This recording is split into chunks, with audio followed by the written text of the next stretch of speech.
One is just like redlining agreements, or like I think before you have to go to law school and go all these things. Yeah. But I've seen some amazing things there where that can be automated. Where you can say, hey, review this, identify if there's any sort of risk, act like you're somebody else that was trying to sue me, whatever.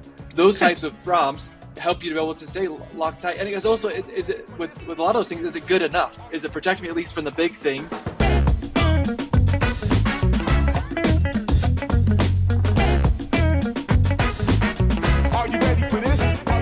What's up, lifers, and welcome to the Daily Standup with Lifetime Value, where we're giving you fresh new customer success ideas every single day. I got my man Rob with us. Rob, you want to say hi?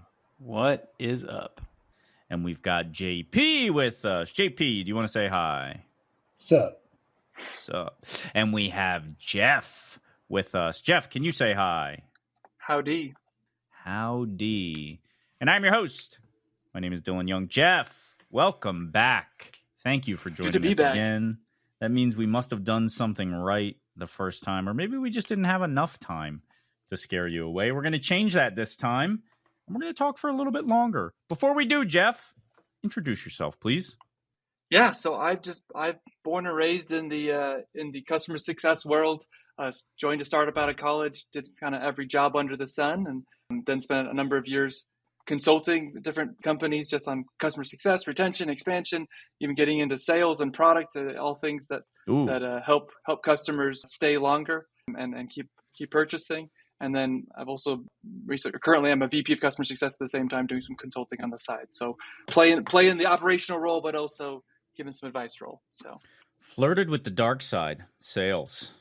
Yes. I did too. I just don't like to talk about it. It's like my tour of duty in the military. I don't know which dark side you were talking about. Yeah, I know, Rob. Thanks about consulting. Love. Oh, yeah, that's true. I thought the same thing. Yeah, I thought the same thing. I was like, all right, fair. okay. The only pure thing is CS, guys. Don't you know?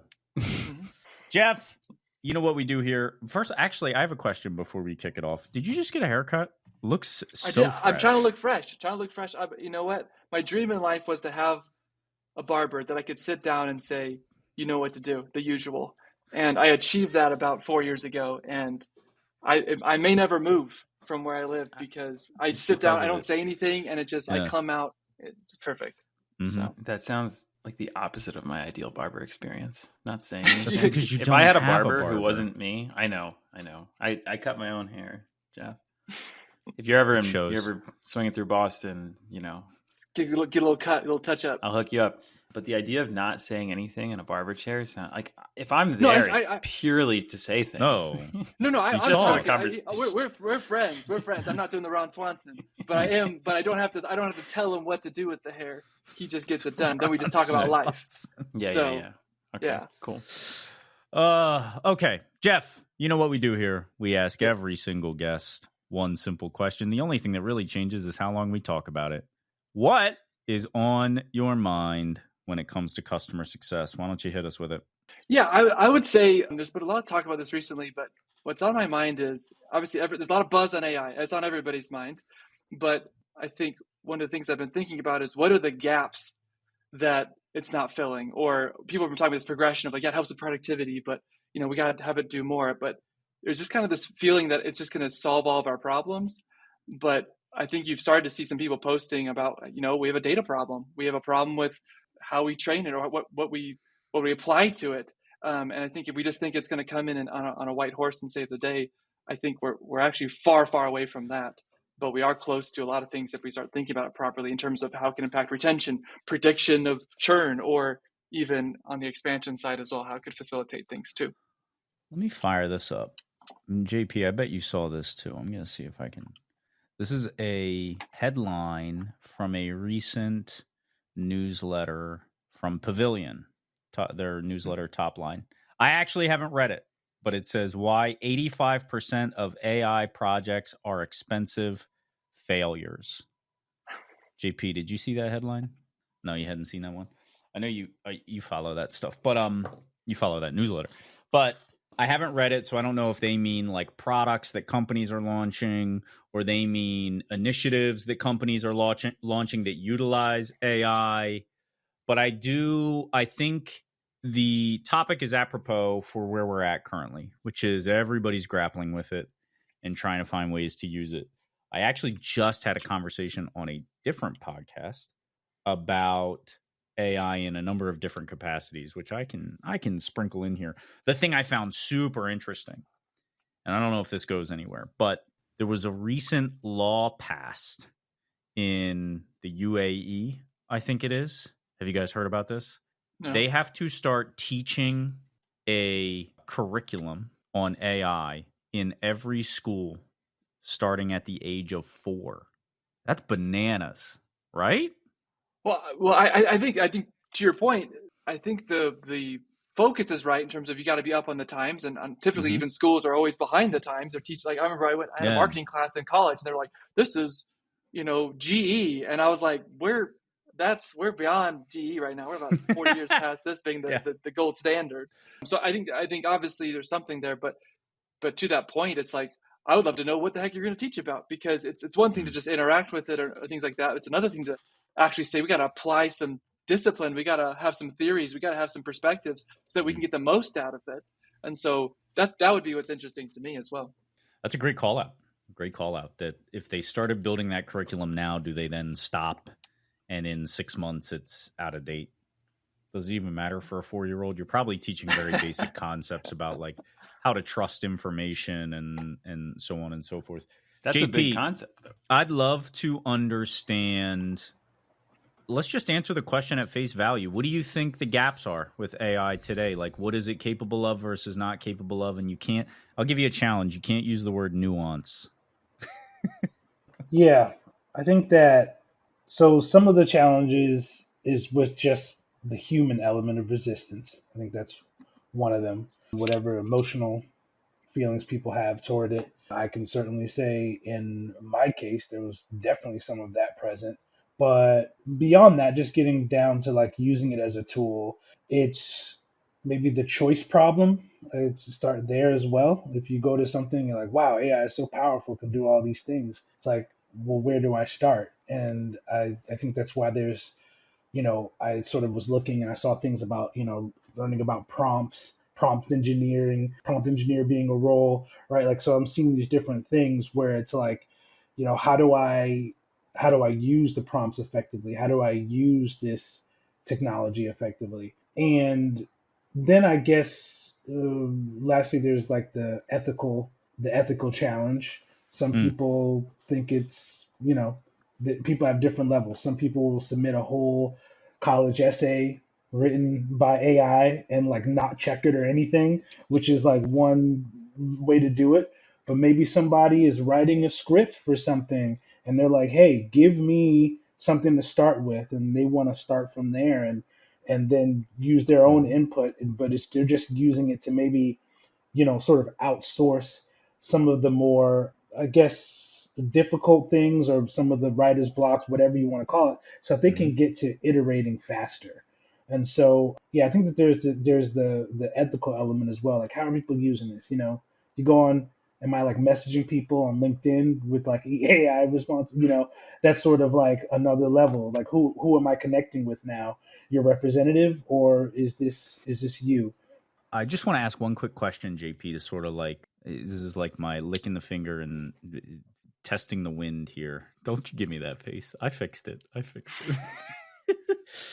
Would you feel the same way if you knew the person had spent a great amount of time in training an AI on how to talk to people automatedly on your behalf on LinkedIn? The thing is the tell. I mean, I read the message, right? Like I don't have an AI representative to read the message. I read the message with my human eyes. So if I read the message with my human eyes and it looks like it's from AI, then failure. Even if you understand the spirit of it? Yeah, that's not you. Okay, cool. Jeff, I just wanted to get that question in. You go ahead. Yeah, I'll go to a couple maybe more practical ones. So, and I'll give you a couple of examples that I found and you might find interesting or so, which is one, I think one of the biggest problems is the output that AI gives you looks just like good output, but you can't tell, unless you know what you're looking for, you can't tell the difference. I'll give you a quick example. I use AI to help with some of my LinkedIn posts. And sometimes as I make a mistake where I'm saying, hey, I want to post on this. And then before I type in my content that I would like to have buttoned up a little bit, I'll accidentally hit enter and it goes in. So I just have the topic and it'll produce a post that looks just like the post that I want it to be. But for my eyes, I go, this post sucks. It's not good. It's got a bunch of information. It looks like a killer post. It's got the formatting. It's got all the goodies in there. Yeah. And then what happens is I go, oh, shoot, let me put all my content in. And then I hit submit. And then another output comes and it looks just like the first one, but it's 100 times better. And I use that as an example to show that I think the problem is even for let's say those 4-year-old kids in Dubai or whatever, their example, which is they're going to learn, I just put these things in and the output comes in and check, I've completed success. As AI has worked for me. And my issue is that it looks right. But unless you have true human expertise on what you're trying to do, it is not right. And so that's one big gap. And I think the other big piece of that is, or another side of that coin is, I think people are looking to abdicate their responsibility. You're saying, we never figured out how to retain our customers. We never figured out what actually matters to them. Perhaps if we integrate all of our data, it'll just bubble up to the top and magically tell us the answer that we never wanted to figure out, or we never put in the required effort to figure out in the first place. And so again, I guarantee it will give you an answer. I saw a demo on LinkedIn the other day. Somebody has a new integrated CS AI tool, and they put it in questions. Hey, tell me what's going on in my accounts, what I should do. And it popped up, and I said, it looks like it would be useful, but if you actually stare at it, it's only telling you these 10 accounts are about to die. I have no idea what you should say to them, but how about you reach out to them? And it has all these outputs, tells you all the usage. But again, there's a huge gap here because it looks like it's useful. Today I should talk to these 7 people. I have no idea what to talk about. And 2, all it's told me is that they're dying. It doesn't tell me why they're churning or anything like that. So those are just a couple of different examples to me of these gaps where you still have responsibility to figure out what success is and then push that theory into these tools so that you can then use them to be more productive or more accurate or whatever those things are that you're trying to accomplish. But those are a couple of the gaps that I've found. I have questions, but Rob, go ahead. I wrote down five gaps. I wrote down ethical gap, like JP was saying. I was thinking about that in terms of, I don't know if you guys heard Grok recently went off on some tangents that were prompted by some potentially rogue ex-employee who may or may not run the company, who made a code change in the middle of the night a couple of weeks ago. Did you guys hear about this? Mm-mm. If you haven't used Grok, it's X's, or formerly known as Twitter's AI, and it posted a whole lot of opinions about South African politics, which seems oddly specific to one individual at that company. So there's definitely an ethical gap. And I think one of the big concerns, one of the big things I learned when I first got into SaaS was there's an interesting blog I read. It was edge.org used to have this blog, and they would have different academics across different fields, answer one question per year. And one year it was like, this idea must die. And somebody in that blog said, the idea that must die is the assumption that tech is unbiased, which is so true. And that formed my thinking around the ethical gap. But I think there's others. So trust gap, Dylan, you mentioned trust as being something to be learned early on. I think that's a good point. There's an accuracy gap for sure. I think the data sets are kind of small. And actually I treat that as a separate one. The fourth gap is a data gap. I think there's a lot, for example, there's a lot of scenarios in which AI has been overtrained on hyper-specific contexts. Now, even my precious M-dashes are under attack. I used to be a great M-dash user. Are you a space M-dash space guy? No. Or no spaces on either side? No spaces on either side. Those are different. They're different. I think the other one has a different name. I can't remember what it's called. But now it's I use my M-dashes just like I have done for 15, 20 years. Mm-hmm. And I look like a bot? Mm-hmm. Well, your writing is also soulless and vapid. So when no, you combine the two. The last one I'll mention, just since this is, from the customer success context, I do think there's an experience gap. Have you guys ever had actually a delightful experience with AI? It's been pretty rare for me. It has happened very, very rarely where I get a random ticket deflection and I'm great. I don't have to sit on hold. but maybe Yeah, I but you will might not anyway, know 'cause it's I kind of want AI. to talk to the agent and be like, "Yeah, what's up?" Of course you do. But no, I mean, I think that's a big gap too. I don't know which of those gaps you guys want to dial into most, but those are the ones that are on my mind. It's funny. All of this is so interesting to me, and I want to rewind and go back to Jeff. This idea of it looks right, or let's say I really like the example of like these accounts are about to churn, but it gives no further direction on what to do. Well, I think that it's sort of easy to say this and it feels like a cop out, but I don't think it is. I really think that's the problem of the prompter, of not asking a good enough question. If you only ask, hey, who is about to churn? That's all you get back. Like it is, AI is incredible at reflecting information back to you in a way you hadn't thought about before. And it, of course, or maybe you have thought about it before, and it supplements it with its database. But it can't perform magic. It does. They have trained it. They have optimized these things to not infer anymore. What we used to refer to as hallucinations, they're trying very, very hard to eliminate entirely. But what that does is it demands a much greater degree of rigor from the prompter in delivering all of the information the model needs in order to provide a suitable response. Would you agree with that? Yeah, well, and I'll back up even further. This is where I'm going with it, which is all the talk is about AI or whatever. But like I said, back to my point about responsibility, that responsibility to figure out what actually matters will impact not only the prompter to have better requests and more specific questions, but in order to have, it's almost kind of an interesting chicken and the egg. In order to ask the right prompt, I'd actually have to know what I'm looking for. And if I knew what I was looking for, I'd probably also solve my data problem, because I would know what data should actually be in here and there's three parts of data. There's your CRM, there's Gong or whatever, your recorder, and then you have your product. And my issue with all three of those is I'll give you all three of them have the same problem. If I knew what I was looking for, if I'd done the work to figure out what results matter to my customers, what action milestones they have to take to be successful, and the timing of those things, then I'd probably have the proper fields in my CRM that are tracking that. I'd actually bring up the proper subject matter in my phone calls, my meetings. That would actually, because the other thing is like, we analyze your calls and sentiments all there. If I don't do proper discovery, I saw Rob was talking about discovery in another post recently. If I don't do the proper discovery, then it can't pick up the things that matter. And then in the product side, half the time we're not even tracking the things that matter anyways. And then even within that, there's thresholds. I'll give you another example. I worked with a company in the restaurant software space. They have this tool that does it. It prints labels for when you do your food, right? You make all your ranch dressings, or whatever, for the week at Popeyes or whatever, and then you gotta put labels on them.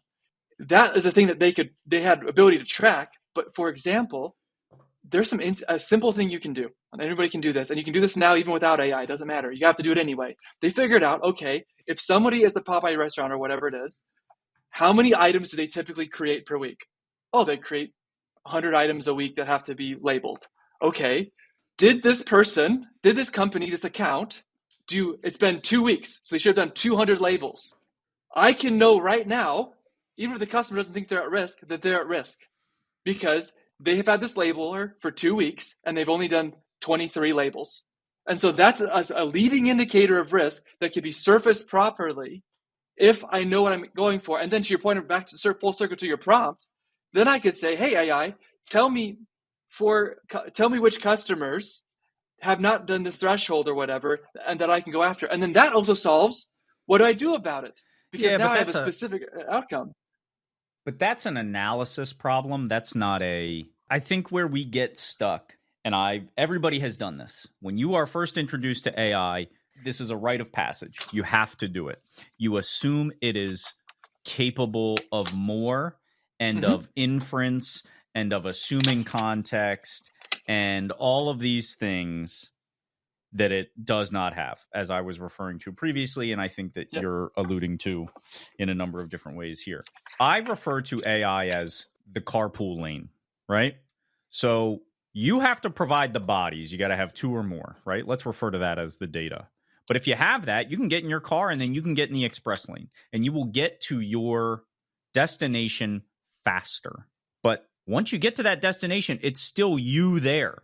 The carpool lane does not transform into something else. It does not solve all of your problems, but it got you there much faster. There were some requirements for you to use the carpool lane, but it was effectively a shortcut for you. And that's how I think about AI. Let's take your same analogy. You could use AI to help walk you through how to think about what the key indicators might be for your customer set and what makes them healthy or not. You could explain your product to the T's. You could deliver your mission statement, give it your pitch deck, whatever, and say, this is the problem I believe I'm solving. What do you believe are the key metrics I should be looking at? And then you can continue to refine that. Now, then you've still got to build the systems that allow you to measure that. But then you can collect that data set and you can deliver that back to AI. And you could say, are there any outliers I'm not paying attention to? Or you could ask it the very basic question of who's not meeting the threshold that we've created. Mm-hmm. Those sorts of things. And then you can continue your conversation with AI to say, okay, well, actually, I do believe that they're healthy because they may not be printing labels, but they're doing X, Y, or Z. Okay, well, you can help your AI get better at that point. But if you just dump the data in and say, AI, save me, it's never going to work. Mm-hmm. And I remember, this is the last thing I'll say. I remember early on, and it may have been like Mickey Powell, who's been an AI stan, I think from the moment Sam Altman was born. He said something along the lines of like, if you're not spending 25, 30, 45 minutes thinking about and designing your prompt for the first time, like, and I'm just using sort of like arbitrary numbers here, but assume this is a process that would otherwise take you 4 or 5 hours, right? Like maybe it's a spreadsheet analysis or it's something else. If you are not spending what feels like too much time designing the prompt, you should expect that you're actually probably not going to save that much time because you're just going to keep having to recenter your AI to try and get it to move in the direction you want to. You have got to be incredibly exacting with your prompt. And these prompts are sometimes 3, 4, 5 pages long. You've got to be overly descriptive in a way that it feels counterproductive early on. JP, why don't you jump back in, please? Well, when I first spoke, that's one of the things that I said was a gap. I said prompt engineering. So we took a long journey around the earth a few times, but yes, that is one of the gaps is prompt engineering, right? That's one of them. And so I think I'm going to actually pivot to something different. I think it's, as someone who's like fairly creative and just loves to be sort of in that sort of creative, innovative, iterative space, I'm going to say that there's actually a lot of fun that can be had in AI, which also presents the issue of addiction. Sometimes people become over reliant on things. So, when MySpace first came out, I remember when that hit the streets. Whew, boy, let me tell you something. That top 8, who was in your top 8? Oh, I can put, my generation, showing my age, we used to learn HTML just so that we could learn how to code those pages on MySpace because that was the technology that was available at the time. And so now, hey, JP tried to draw a Dragon Ball Z dude. It didn't come out well. It was like, I got him from the head. He's a jellyfish. So, but maybe now JP is like, oh, wait a minute. Can I use this to help me? So now maybe I can outsource the animation to here and I can use this to iterate on my creative ideas and take me someplace further than I could go before. And I see some of these things intersecting when you begin to talk about art because people, will say, for example, one time I had the AI, I was like, let me see what this could do for a LinkedIn post. So I was asking it, write a LinkedIn post, and I'm just seeing what they got because I'm like, I know I can write the LinkedIn, so I'm gonna see what you got. And this thing was trying to give me some different, things, and I said, write it like Chris Rock. I was like, write it like, let me see if you can do Chris Oh Rock. boy. And it was really funny because it did sort of like when I read it, I could sort of hear like the beats that it was trying to hit. So it was like really interesting. Now, mind you, I didn't end up like using any of it, but it was a really interesting thing to see this idea of like, a comedian style. It's not an intellectual property per se, but that is something that's really unique to them. If I come out doing something like this, you're going to be like, whoa, whoa, whoa, what are you doing? A terrible impression of Chris Rock, right? But like, there's this like really fun and addictive side to AI, which is like, to reference something you said, Jeff, the chicken and the egg, right? If I get in, I have an idea. Maybe my original idea isn't the same as what it was, but like where am I gonna go? What kind of time am I gonna spend getting there? Do I start in one place and then end up someplace completely else, with this? But I guess, the in terms of a community, right? Like this is a one-to-one thing with the AI, right? Me saying, let's do some creation. But then when it comes to the community, to go to what Rob was saying about his M dashes, right? Somebody can maybe like to use M dashes or ellipses or whatever. And now we have a modern version of the witch hunt. Oh, magic. Oh, what is that? That paragraph was too well written. Must be AI. So it goes both ways. Someone outreaches to me and I'm like, that's clearly AI. But then maybe there are people that are using it and it's working. I think I saw an example the other day where someone used it for a short comment. The problem is people are always using it for blocks of paragraphs and you're like, I know you didn't write that. But, I'm dropping it there. You can pick I it. wonder. Yeah. Never mind. Jeff, your rebuttal. Yeah. No, I agree with a lot of that stuff. I think maybe we're also highlighting too. I think obviously you want to get in there, you got to mix up with it. You mentioned you got to be doing these things, regularly. I think that's all well and good. I guess the other piece that I'm trying to push on as well is it's not all the way there yet. It doesn't tie my shoes for me yet. And hopefully it does. But if that's the case, then I think we still have a huge responsibility to, whether you use it to subsidize some things you're doing today, please do. But you still have a responsibility to figure out the answer to these questions that would even enable you to be able to know what data to pull in to then prompt to do whatever. And so I also think, don't stop doing all the good things that you should be doing. Don't stop figuring out what matters to your customers, the results that matter, the actions they got to take, the metrics that matter, what lands, what doesn't. Those are all things that you cannot take your foot off the gas on. And then as other things become available and we can pull them in and find new applications, let's use the AI or other tools that come out there. But I also think there's a little bit of a pump the brakes moment in terms of your responsibility is not up yet. You still got to figure all these things out if you haven't. And until it comes in and pushes you out of the way, you have a responsibility to do that to drive value for your customers and for your company. I want to do a quick exercise. I'm going to pose this to you, Rob. Let's think about tasks that we learn today. And it doesn't even have to be like tech related, what you do in your job today, that we don't think we'll need to learn within 5 years because of AI. That's a clever question. I have to think about that one. Tasks we do today. So I thought about this. That you learn, like you got to go to college or school or you got to get a certificate. Oh, so not even just tasks, but whole domains. Yeah, like I'll give you an example. Accounting. People go to school for accounting. They get accounting degrees. I don't think you're going to need that in 5 or 10 years. You might want to understand the principles and the concepts, but nobody has to update QuickBooks anymore. Has to run complicated formulas and spreadsheets within 5 years. I have one. If Rob, if you're still Go searching, I'm gonna Phone a friend. Just, phone a friend. One is just like redlining agreements, or like I think before you have to go to law school and go all these things. Yeah. I've seen some amazing things there where that can be automated. Where you can say, hey, review this, identify if there's any sort of risk, act like you're somebody else that was trying to sue me, whatever. Those types of prompts help you to be able to say Loctite. And it's also, is it with a lot of those things, is it good enough? Is it protecting me at least from the big things? Yes, I could maybe adjust a comma here or whatever, but I think with those redlining agreements or revising some of those things, even generating some of those additional elements to whatever contract you have, I think that's something that you're not going to have to learn. You're just going to have to learn what parts to engage with a tool on. That's an expensive degree. I know a lawyer Yeah. hates to hear that.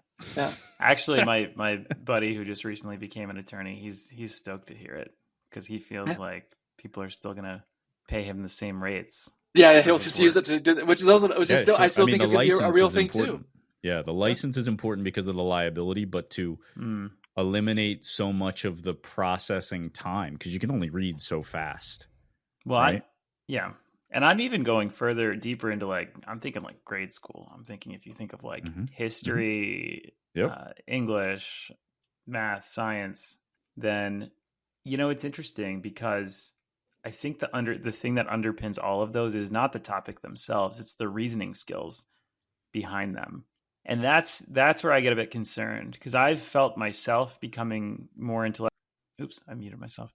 I felt myself becoming more intellectually lazy at times or needing just a kickstart to get through what might be writer's block, for example.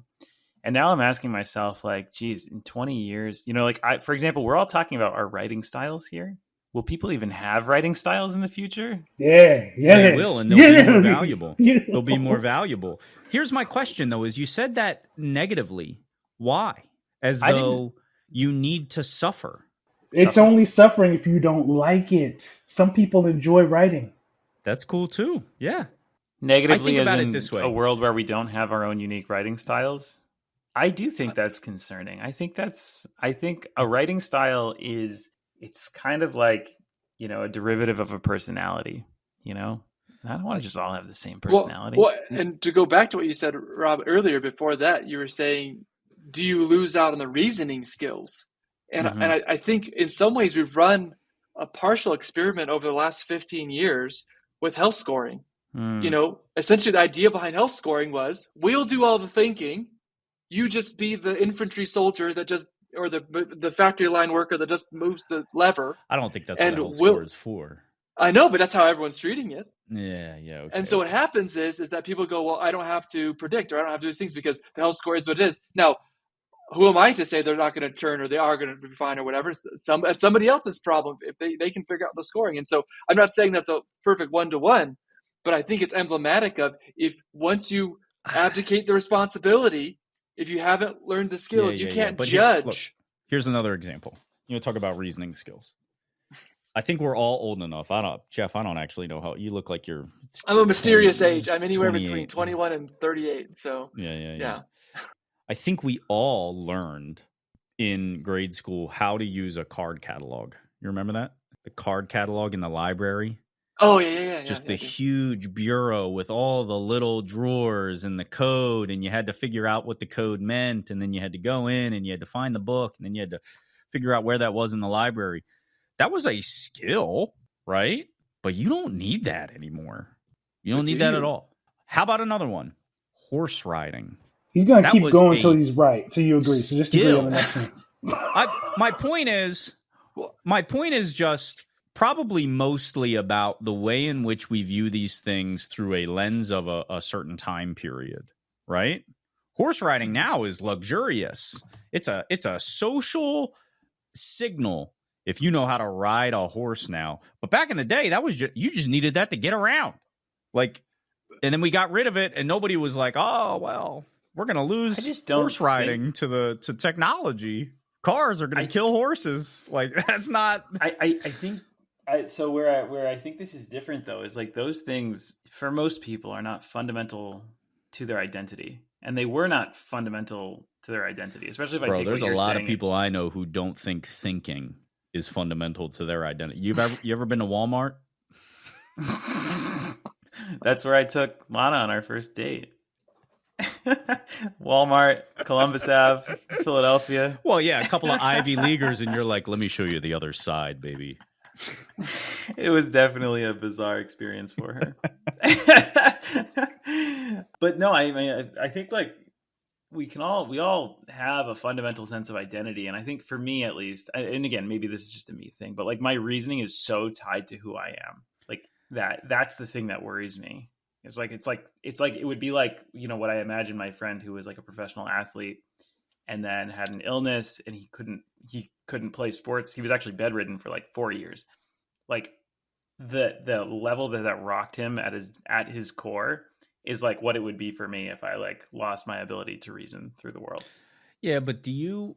Can I share an example? Can I share an example? I want an example of where you went home at night, so to speak, and you were like, "Man, I reasoned the shit out of that thing."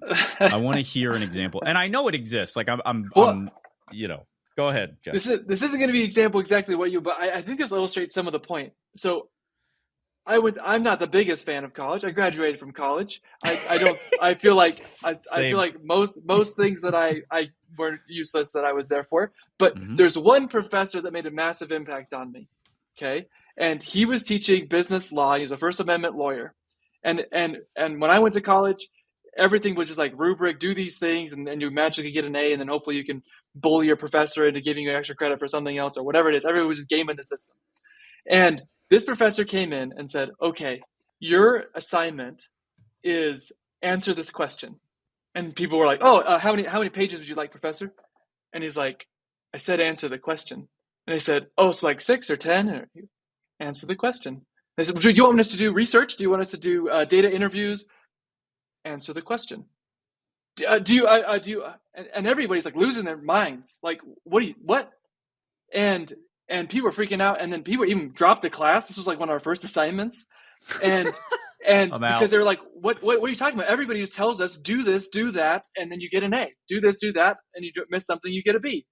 And it literally shattered people's universes. And then I go in there and I wrote the best paper I've ever written in my college career because I said, oh, the purpose of this is to answer the question. And so I did an interview. I never did interviews at all for any of my papers, but I found somebody, an industry expert. I did an interview. I pulled some data. I did all these things because I actually realized what I was doing was answering a question. And so everybody had been so conditioned, and I got an A in his class because I actually was living for once and reasoning rather than every other class I was doing was, it just has to be 10 slides. First slide has to be this, put in a picture, put in 3 bullet points, and I get an A. And everybody loved that. But I actually loved this professor because I was actually doing something for the first time. And so to me, that changed my whole perspective on life because now I go in and I am using my reasoning skills. I am always saying, what's the question I'm answering? And now I also don't have to ask for permission. Before it was like, oh, I have to do an interview. I have to pull data. No, I get to do data. I get to pull an interview. I can do anything I want as long as I achieve the outcome. And so to me, that's something that's super valuable to me that came from owning the outcome and gaining those reasoning skills that can be applied in any sort of fashion. JP, you've been gesticulating silently. I know. I've just been watching you flail. It's been great. I know. I might be Italian. I don't know. Yeah. But there's one of my favorite movies. In fact, is all about how machines. We just voluntarily, a lot of us chose to just put ourselves in machines and not worry about anything. It's called The Matrix. One of my favorite movies. Wait, they voluntarily did? I thought they were born into those machines. Watch how it plays out. But Agent Smith talks about people accepting a program. The reality of the world is, fairly grim. The reality of the world is a result of the way we've done things as humans, right? Like the destruction we see, everything that's happened. So the machines it's this weird thing where there's sort of an inevitability of something that we in fact created. And I think that there's a lot of people that see that, oh, well, now this is an escape maybe from all these things that we've created. We might as well go towards this because of the idea of inevitability. But of course, we have our hero, the one, or if you rearrange the letters, spells Neo. And Neo comes in because Neo is going to do what? To free people.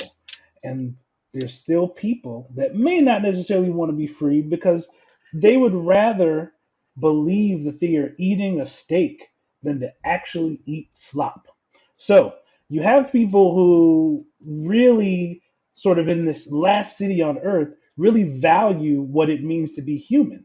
And there are some machines down there that are actually keeping them alive. And there's a great conversation in The Matrix, Reloaded. The Matrix Reloaded. And they're having a conversation and they're talking about these machines and how they support life. And Dylan, your approach, it reminded me of the conversation between Neo and Council Han, because they're talking about it. Neo's like, well, yeah, you could just shut these machines down. That's different. And he's like, oh, right. Yeah, that's it. You solved the problem. You know, like it's that easy. But I think that the reality is that we are in a very complex, I'm not going to say nuanced, but we're in a very complex situation, right? And so I think that for a lot of folks, again, to one of the first things that I mentioned, which was around the humanistic resistance to AI, right, has to do with what does it mean to be human? And if somebody still really enjoys horseback riding, then I can tell you right now that there are people out there riding horses and For not fun. hopping in the fastest Bugatti that they can. Yeah. So people are going to find their meaning in life, and that's sort of like up to them. But then there's other folks where if they never wanted to write a book, but they want to get a book out and get something, then maybe they use the AI. So I think that that's like the spectrum of things, is like, not losing our humanity in all of the advancement that we're witnessing, because it's at an unprecedented level, right?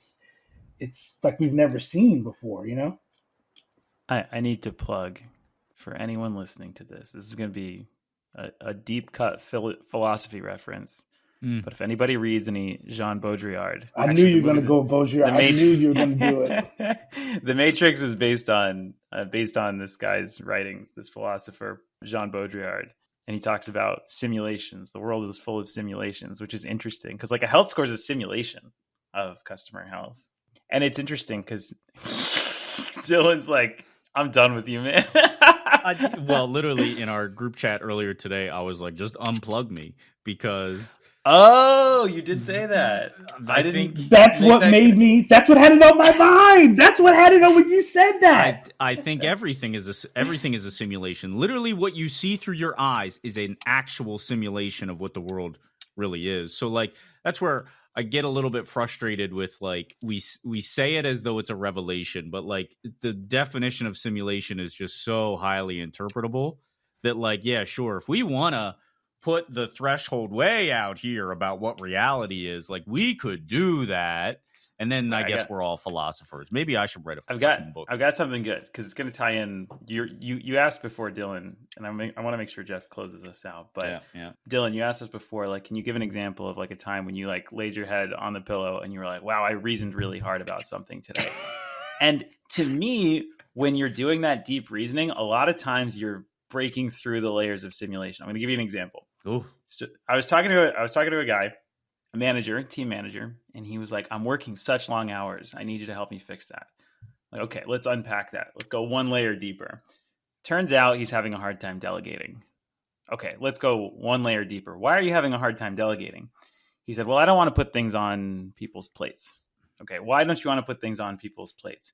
Well, I feel like it's gonna, it's just gonna make their work lives worse. And that having more on their plates is net worse for them and their work lives. And then, so I was like, okay, so let me just inject a little bit of a reframe here. What if some work could be reframed as opportunities? And that if we inject this into your mental model and we say like, okay, by not putting work on people's plates, you're actually depriving them of opportunities to grow in their careers. And I'm talking about select types of work, things like building health scores, building CSPs, like process advancement work, like the cool stuff, the fun stuff that we'd love to get to. I was like, what if by not putting that stuff on their plates, you're actually depriving them of opportunities to grow, which would have a knock-on effect eventually of freeing you up and you work less hours. And he was like, that was really cool. I've never thought of things that way. So when you break through that simulation, the surface level, there could be some juice there. Jeff, you want to close this out? Yeah, I love that example there, Rob. I think because that stepping through of the reasoning happens because you're taking responsibility for the outcome you're trying to help that person with. And I think this is where I would kind of wrap it all up. The AI revolution, everyone says it's here, it's already passed, it's already there, whatever. It's not here yet. Objectively, it's not, because if everybody looks at their day-to-day work, you're still doing a lot of manual tasks, you're still sending emails, you're still doing all these things in customer success. It's not doing your whole job for you. And so if that's the case, put on your boots, tighten them up, and start doing the job that you can do today. and then and continue to have your foot in your toe in the water by AI. Look for opportunities to integrate it wherever possible. Be more productive. Get these things going. But my plea for everybody is the first thing that's going to change everything for you is taking responsibility for the outcome. If you do that, then it's going to change your day-to-day work. It's going to change how you view AI. It's going to change how you prompt. It's going to change all these other things that you're doing. You're going to find new data that you'd have to do this more effectively. And I'll give you one last example, which is the weirdest one that we're going to have today, which is there's a show that I love called Food That Built America. And it's on History Channel, and it's way weird. But it came to my mind. I'm going to wrap up with this, okay? Which is this. That was the tech revolution. If you watch it, it's a great show. I believe that all the food innovation that happened in the turn of the 20th century or whatever, in the early 1900s, was not because people were amazing technology wizards and Milton Hershey was like over here like Tesla making chocolate tree out of his fingers. The answer was this. They had each one of these tycoons had one specific thing they understood. The guy who came up with Kraft cheese sat in his apartment for 3 years, reheating cheese to figure out a shelf-stable cheese. He wasn't a food scientist. He figured it out. Milton Hershey went and tasted milk chocolate overseas and said, "This was amazing. I wonder if you could do this with real milk instead of dried milk solids." Yeah. He figured out a way to do it. And so if you have the aim in mind, you will figure it out, and you will leverage technology, you will leverage tools, you will leverage your own reasoning skills to be able to make that happen. I figured out a way to bring in Food That Built America. But anyway, that's my final example to help people focus on. If you have an aim, you'll always figure out the how and the what if you have the why. Inspiring. Check out the show. Milton Hershey, Shameless by the plug. way. Hershey's chocolate, objectively terrible chocolate. I say that as somebody who grew Those up. guys, billions of dollars. You tell me. His whole thing was, how can I make it as cheap as possible and pad my pockets? Dirtbag. No, Milton Hershey's great. Philanthropist. The school system in Hershey, Pennsylvania has never once used a public dollar because he has funded it out of a trust for 100+ years. Seems like a saint to me. Yeah. Whoa. Yep. Whoa. They're all very entitled children in Hershey, Pennsylvania. You bring us right back. Jeff, I love this. I love the positivity at the end. Send me the link to the episode about hot dogs. I want to learn everything I can. Oh, there's one on that one. There's a good one on that one. It's a great show. Like if we eat a hot dog, are we now a hot dog, right? To get more philosophical on it. No, we're going to start talking the ship of Theseus if we Did Baudrillard talk about that? Don't get me started on the ship of Theseus. It's okay. Jeff, that is our time. Come back soon. Let's debate something else. Thanks, Jeff. Let's do it. Thanks, everybody.